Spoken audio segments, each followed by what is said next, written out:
خبر social media پر کافی گردش کر رہی تھی۔ وزارت خزانہ نے 10 ارب روپے کی جو فنڈ تھے وہ الیکشن کمیشن کو جاری کر دی۔ وزارت خزانہ نے کسی قسم کا کوئی فنڈ کوئی پیسے الیکشن کمیشن آف پاکستان کو جاری نہیں کیے۔ 11 اپریل کو پھر عدالت میں سامنا کرنا پڑے۔ بسم اللہ الرحمن الرحیم، السلام علیکم ورحمۃ اللہ وبرکاتہ۔ ناظرین، میں آپ کا ہوسٹ محمد جنید اور آپ دیکھ رہے ہیں ہمارا یوٹیوب چینل محمد جنید آفیشیل۔ ناظرین، جیسا کہ آپ نے سوشل میڈیا پر دیکھا ہوگا، سپریم کورٹ آف پاکستان کے حوالے سے یہ خبر چل رہی تھی کہ سپریم کورٹ آف پاکستان نے الیکشن کمیشن کو حکم جاری کیا ہے کہ آپ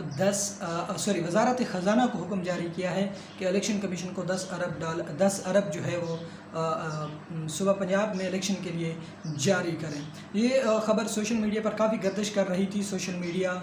پاکستان تحریک انصاف کے جو ٹیگر ہیں ان کی طرف سے یہ خبر پھیلائی جا رہی تھی اور جوک در جوک یہ خبر جو ہے وہ شیئر کی جا رہی تھی کہ وزارت خزانہ کو سپریم کورٹ کی جانب سے یہ حکم دیا گیا ہے کہ آپ الیکشن کمیشن آف پاکستان کو 10 ارب روپے جو ہے وہ جاری کریں، بلکہ سپریم کورٹ کے اس حکم پر وزارت خزانہ نے 10 ارب روپے کی جو فنڈ تھے وہ الیکشن کمیشن کو جاری کر دیے ہیں آپ صوبہ پنجاب میں جو ہے وہ صوبائی الیکشن کرنے کے لیے۔ تو بڑی تگ و دو اور ذرائع سے یہ بات ابھی کنفرم ہوئی ہے کہ وزارت خزانہ نے کسی قسم کی کوئی فنڈ یا 10 ارب روپے کی جو ایک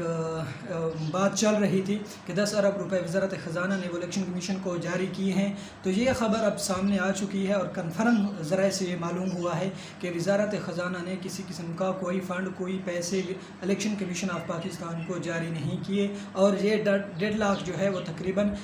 10 اپریل تک رہے گی اور 11 اپریل کو پھر عدالت میں سامنا کرنا پڑے گا اور پھر عدالت کیا فیصلہ کرتی ہے وہ آنے والا وقت بتائے گا۔ لیکن بظاہر جو سچویشن ہے، جو صورتحال ہے، وہ یہی بتا رہی ہے کہ عدالت نے یہی فیصلہ کرنا ہے کہ وزارت خزانہ جو ہے وہ 10 ارب یا جتنی بھی رقم وہ مختص کرتی ہے الیکشن کمیشن آف پاکستان کو جاری کرے۔ اب تک جو خبر سامنے آئی ہے کنفرم ذرائع سے وہ یہی ہے کہ وزارت خزانہ نے الیکشن کمیشن آف پاکستان کو کسی قسم کی کوئی فنڈنگ جاری نہیں کی اور یہ خبر جو ہے وہ فیک ہے اور جھوٹی خبر پھیلائی گئی ہے پاکستان تحریک انصاف کے سوشل میڈیا ذرائع کی طرف سے، اور اس خبر کی تصدیق اب پاکستان کے مختلف ٹی وی چینلز نے بھی شروع کر دی ہے کہ یہ خبر بالکل فیک اور جھوٹ پر مبنی ہے۔